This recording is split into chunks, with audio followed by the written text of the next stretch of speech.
Сайн бацгаана уу? Та бүхэнд энэ өдрийн мэндийг хүргэе. Хүний нөөцийн менежмент 2 буюу дунд чатны хичээлийн маань ээлжид 6 дахь сэдв эхэлж байна. За бид энэхүү 6 дахь сэдвээрээ хүний нөөцийн бүрдүүлэлтийг үнэлэх талаар авч үзнэ. За сэдвийн агуулга маань ажилд авах зар сурталчилгааг хэрхэн оруулдаг? За шаардлагатай материалуудыг яг хэрхэн бүрдүүлэх вэ? Хүний нөөцийн бүрдүүлэлтийг үнэлэх талаар авч үзнэ. За тэгвэл ажилд авах зар сурталчилгааг хэрхэн явуулах вэ? За ажил авна гэдэг маань нэг талаас байгууллага болон ажлын байрыг сурталчилна. Нөгөө талаас тухайн байгууллагад ажиллахыг хүсэгчдийг байгууллагадаа урина гэсэн үг гэдэг. Иймээс дараах зүйлүүдийг багтаасан байвал зохино. За үүнд ажилд урьж байгаа байгууллагын нэр, байршил, нэр хүнд, үйлдвэрлэлд эсвэл үйл ажиллагааны чиглэлийг оруулсан байх ёстой. За тухайн байгууллага нь аль салбарт үйл ажиллагаа явуулдаг, за хаана байрладаг, хичнээн жилийн үйл ажиллагаагаа явуулж байгаа гэх мэтийн нэр хүнд үйлдвэрлэлийн үйл ажиллагааны чиглэлээ оруулах ёстой. За мөн ажлын байрны нэр тавч тодорхойлтыг оруулна. За үүнд ямар ажлын байран дээр ажилтан авах гэж байгаа, тэнд юу хийх ёстой гэдгийг нь. За тэгээд дараа нь тухайн ажлын байранд шаардлагатай туршлага, ур чадвар, мэргэжүүлэлт ямар төвшөнд байх ёстой гэдгийг оруулах ёстой. За ажлын орчин буюу цалин, хөнгөлтийн талаар за ойролцоо цалингуудыг оруулж болно. За мөн ямар хөнгөлтүүд, жишээлбэл хоол унааны мөнгө олгох, эсвэл ажилчдын автобусаар үйлчлэх гэх мэтүүдийг оруулах боломжтой. За байгууллагаас санал болгож байгаа сургалтуудыг оруулж болно. За мөн бүрдүүлэх материалуудыг жагсаалтаар оруулсан байх ёстой. За бүртгэж дуусах хугацаа, огноог заавал оруулах ёстой байдаг. Мөн ажилд орохыг хүсэгч хэрхэн холбоо барьж бидэнтэй холбоо тавьчих талаарх утасны дугаар, мэйл хаяг болон захидал бичих янз бүрийн хаягуудаа оруулсан байх ёстой байдаг байна. Ихэнх тохиолдолд ажлын зар дээр цалингийн хэмжээг наривчлан бичдэг бөгөөд үүнийг зах зээл дээр жишг цалинтай ойролцоо юм байна гэж хүмүүс ойлгодог. Харин тухайн хөдөлмөрийн зах зээлийн жишгээс дээгүүр цалин өгөх бол хэмжээг бичдэг. Энэ нь илүү мэрэгсэн, чадварлаг хүн шаардлагатай гэдгийг илэрхийлж байгаа хэрэг юм аа. Гэхдээ сүүлийн үеийн веб сайтууд дээр сонголттойгоор цалингийн хэмжээнүүд орж ирсэн байдаг. Тэрэнд тааруулаад ойролцоо цалингуудыг мөн сонгож оруулдаг болсон. За ажлын байрны сурталчилгаа нь аль болохоор товчхон, тодорхой, бага хэмжээтэй байх нь хүмүүсийн цаг зав зардлыг хэмнэхэд тустай байдаг. Гэхдээ ажил хайж байгаа болон ажлын тухай зарыг уншиж байгаа хүмүүст бүх зүйл тодорхой байлгах, тэдэнд чирэгдэл учруулахгүй байх үүднээс дээрх бүх мэдээллийг агуулсан байх нь зүйтэй байх нь. Өөрөөр хэлбэл тухайн ажил горилогч хүссэн бүх мэдээллийг нь үүнд товч бөгөөд тодорхой байдлаар оруулсан байх ёстой гэж үздэг байна. Сүүлийн үед байгууллагууд өөрийн болоод томоохон төрөлдсөн портал веб сайтууд дээр нийтдээ ажлын байрны зарыг гаргах нь түгээмэл болсон. За өөрсний тухайн компани байгууллагын веб сайтууд дээр ажил горилогчдод зориулсан тийм цанхыг хүртэл нээж ажилуулдаг болсон. Тэгээд тэндээ ямар мэргэжил туршлагатай, хэдий хэрийн насны ямар хүнийг хэдий хугацаа хүртэл бүртгэх боломжтой. За энд ямар материалууд хэрэгтэй болох чагсаалтуудыг хүртэл оруулж тавьдаг болсон байгаа. Ажил албан тушаалын англи зэрэглээс нь хамаарат өөр сонин, сэтгүүл болон зарын сайтад зар өгч байх нь зүйтэй гэж үздэг. За жишээ нь туслах болон гүйцэтгэх ажил албан тушаалын талаар үн багтай, за тэр түвшний ажилтнуудад амар хүрэх боломжтой сайт эсвэл сонин хэвлэлд нийтлүүлэх ёстой. За жишээлбэл зар мэдээ, шууд гэх мэтийн за үнгүй цэгийн оллоо гэж байд юм уу? Заавал үн төлбөр шаардсан бус эсвэл тухайн хэрэглэгчдэд хамгийн амархан хүрэхээр иймэрхүү царин сэтгүүл болон сайтуудыг сонгож оруулах хэрэгтэй. Харин үндэсний томоохон хэмжээний хэвлэл эсвэл ахлах албан тушаалын талаар тавихад эсвэл мэргэжлийн ажлын байрны зарыг мэргэжлийн сэтгүүлүүдэд өгөх гэх зэргээр тухайн ажлын байрны төвшингээс нь хамаарат сонин сэтгүүл болон сайтуудаа сонгож тавих нь илүү үр дүнтэй байдаг гэж үздэг. За байгууллагын хэрэгцээт ажил мэргэжлийн төрөлд гадаад орчинд гарч байгаа өөрчлөлтүүдийн нөлөө маш их нөлөөлдөг. За жишээ нь дэлхийн улс оронд тэр тусмаа орчин цагийн Монгол оронд компьютерийн хэрэглээ маш өндөр болсон. Үүнтэй уялдуулаад компьютерийн нарийн мэдлэг чадвар бүхий мэрэгчлэтнүүд байгууллага бүхэнд хэрэгцээтэй болж байдаг. За одоо IT инженер болон одоо компьютерийн ямар нэгэн засвар үйлчлэгээ хийдэг мэрэгчлэлтэнгүй компани юм байхгүй болсон. За энэ нь мэдээж тухайн байгууллагын үйл ажиллагаанаас хамаараа зайлшгүй шаардлагатай болсонтой хоёултаатай. Мөн суудлын автомашины болон гар утасны засварын ажилтнууд өргөн хэрэгцээтэй байгааг орчны өөрчлөлттэй холбон тайлбарж байна. Хүн болгон одоо суудлын автомашин эзэмшдэг мөн гар утасаа одоо хэрэглэдэг болсонтой холбогдуулаад энэ төрлийн үйлчлэгээнүүд үзүүлдэг одоо ажилтнуудын хэрэгцээ маш өргөн байгаа. За энэ нь гадаад орчинтой холбоотой байгаа юм аа. За мөн хуулийн зохицуултууд чухал нөлөөлөх хүчин зүйлийн нэг юм байдаг. Өөрөөр хэлбэл хуулинд одоо гарч байгаа нэмэлт өөрчлөлтүүд нь тухайн компани үйл ажиллагаанд татвар төлөх гэх мэтийн гадны нөлөөлөлт одоо хэрхэн нөлөөлж байгаа нь тухайн одоо компанид чухал нөлөөлөх хүчин зүйл болдог. За тэгвэл шаардлагатай материалуудыг бүрдүүлэх талаар явж үзье. За бид шинэ ажилтныг бүрдүүлэхдээ өргөдлийн маягт бөглүүлэх эсвэл тухайн ажилтны CV-г нь хүлээн авч дүн шинжилгээг хийдэг. За ажил гарлагчийн өргөдлийн маягт болон CV-нээс нь мэрэгжлийн боловсролын тухай бусад мэрэгсэн байдал, за мөн эрүүл мэндийн болон гэр бүлийн байдал зэрэг олон мэдээллүүдийг харах боломжтой. Гэхдээ одоо энэ бүхнийг заавал нотлох цаасаар одоо баримтжуулсан бичиг баримтуудыг заавал шаардах хэрэгтэй болдог байна. За үүнд одоо жишээлбэл иргэний үнэмлэхний боёо цахим үнэмлэхний хуулбар, за зарим тохиолдолд нотариатаар заавал батлуулсан байхыг шаарддаг. За мөн сургууль төгссөн тухай гэрчлэгээ, диплом, за үүнд үндсэн болон нэмэлт боловсрол эзэмших мэргэжлийг төгссөн тухай байдаг байгаа. За мөн мэргэшүүлэлт байгаа. Хэдийн хугацаагаар ямар сургууль болон улсад нарийн мэргэшүүлэлтийн ур бол чадвар болон одоо богино хугацааны сургалтанд хамрагдсан талаарх одоо гэрчлэх, үнэмлэх сертификатууд. За ихвээрээ гэх юм бол компьютерд авч үлддэг. За цээж зураг мэдээж сүүлийн 6 сарын дотор авахсан байхыг шаарддаг.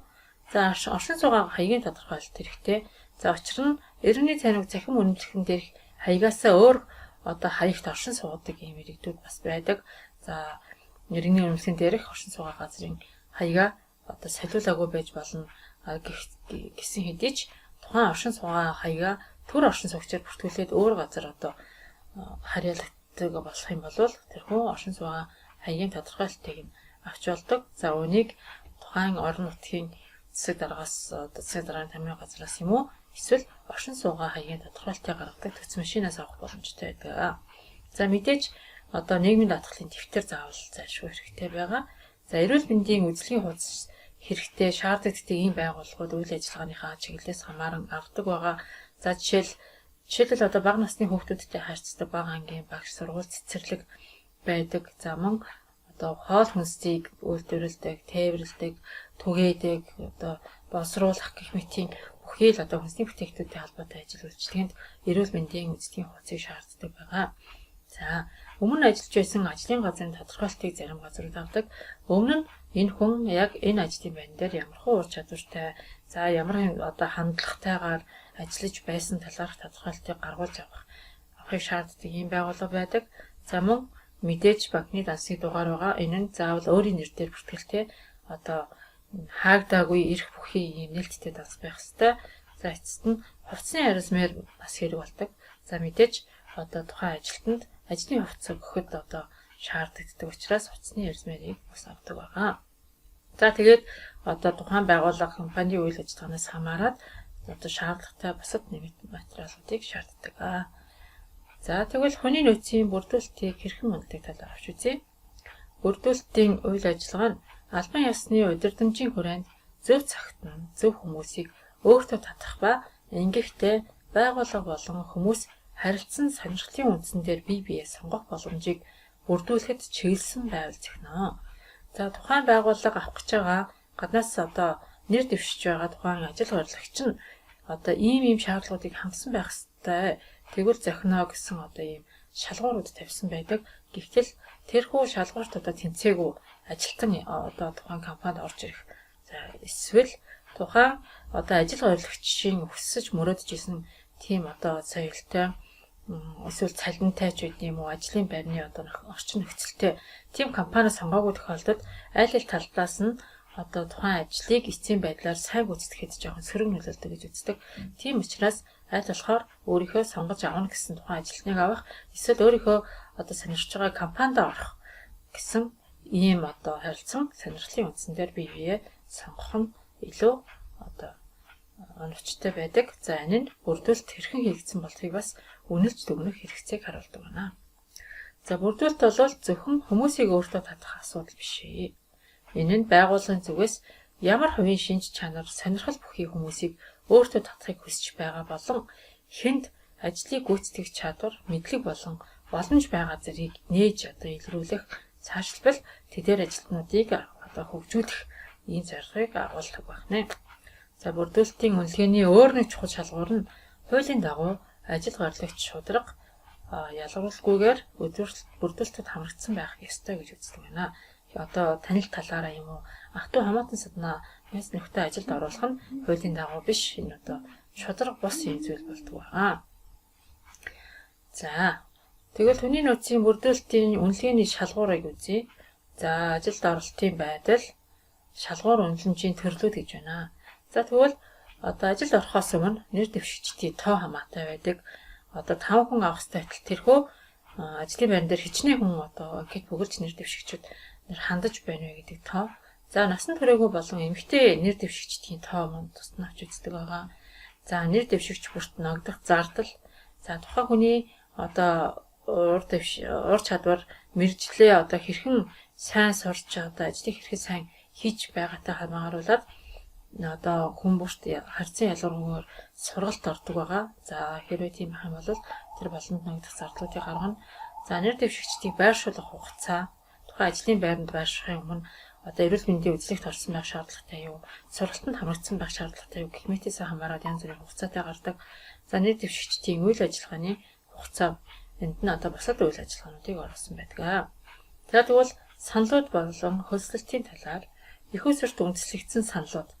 За мөн мэрэгсэн ажил гуйлагчийн нийт тоо хэд байх нь тэнцээгүй ажил гуйлагчдад гаргасан зардлыг бас нууцч үздэг байна. За тэгвэл ажил оролт. За шинээр эрхчдийн анхны итгэл найдвар үүнийг мөн авчид одоо үзэхэд гэмгүү за мэрэгсэн ажил гуйлагчдын нийт тоо хэд байх нь шинэ ажилтнуудын сургалтын зардал ба хугацааг мөн тавьсан.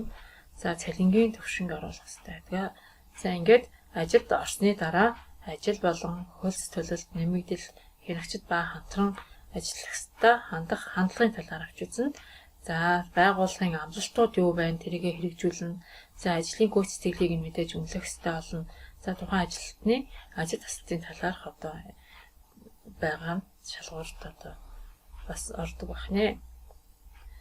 За Америкийн нэгдсэн улсад одоо cost by hire буюу ажилд авахд ногдох зардал гэдэг нэртэй юм хүний нөөцийн бүрдүүлэлтийн зардлыг тооцдог үндэсний стандартыг одоо нэвтрүүлсэн байдаг.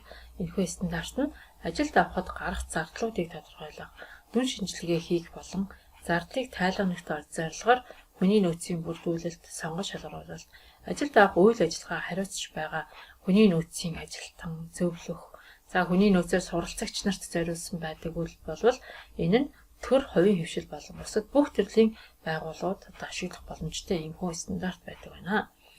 За уг стандарт нь хүний нөөцийн ажил өөртөө ордог аудит буюу хэмжилт хийхэд мөн ашиглагддаг.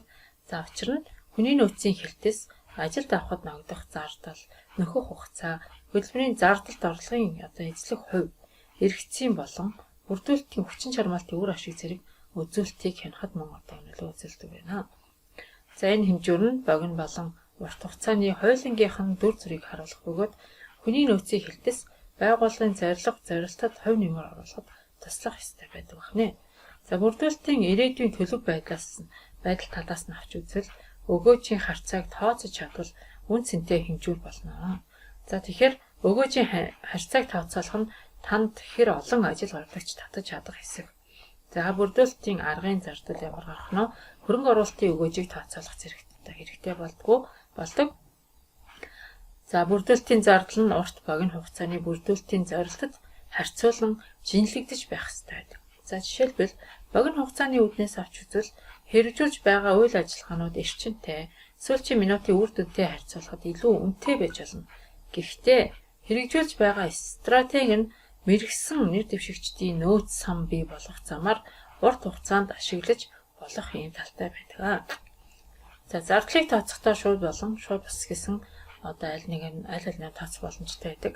За хүний нөөцийн бүрдүүлэлтэд гарах зардлыг шууд зардалд болвол зар сурталчилгаа, бүрдүүлэлт хийж байгаа ажилтнуудын цалин, бүрдүүлэлтийн материал, сургалтын зардал, зоочлагчдын төлбөр, за илүү цаг, аялал, гэрээнд гарын үсэг зурах, урамшуулалт гэх мэт зардлууд ордог байна. За тэгвэл хүний нөөцийн бүрдүүлэлтийн шууд бус зардалд менежерийн оролцоо, сул ажлын байрны хамтран ажилтнуудад үзүүлэх нөлөө, алдагдсан бүтээмж, ёс суртахууны бууралт зэрэг ордог байна. Энэ бүхнийг Америкийн нэгдсэн улсад төрөний стандартын дагуу хэмжих юм боломжтой байдаг байна. За бүрдүүлэлтийн арга нэг бүрийн өгөөж нь олон янзын аргаар сул ажил эсвэл албан тушаалд хангалттай тооны нэр дэвшигчид цугларахад шаардлагатай цаг хугацааны үргэлжлэл, бүртгүүлсэн, мэрэгсэн эсвэл шаардлага хангасан ажил горлогчдын тоо, ажилтнуудын зарцуулсан цаг хугацааны нөлөө зэргээс шууд шалтгаалдаг байна. За энэ бол мэдээж боломжтой асуудал байна. Тэгвэл бүрдүүлэлтийн мэдээллийн төрхийг үнэлэхэд байгууллага нь ажилд авах эсвэл их усүрийн зардал өр өгөөжийн дүн шинжилгээхийн тохиромжтой өөрчлөлтийг хийж болдог байна. За өнөөдрийн хичээл өнөөгөр өндөрлөж байна. Анхаарлаа хандуулсан та бүхэнд баярлалаа. Дараагийн хичээлээр дахин уулзлаа. Түр баяртай.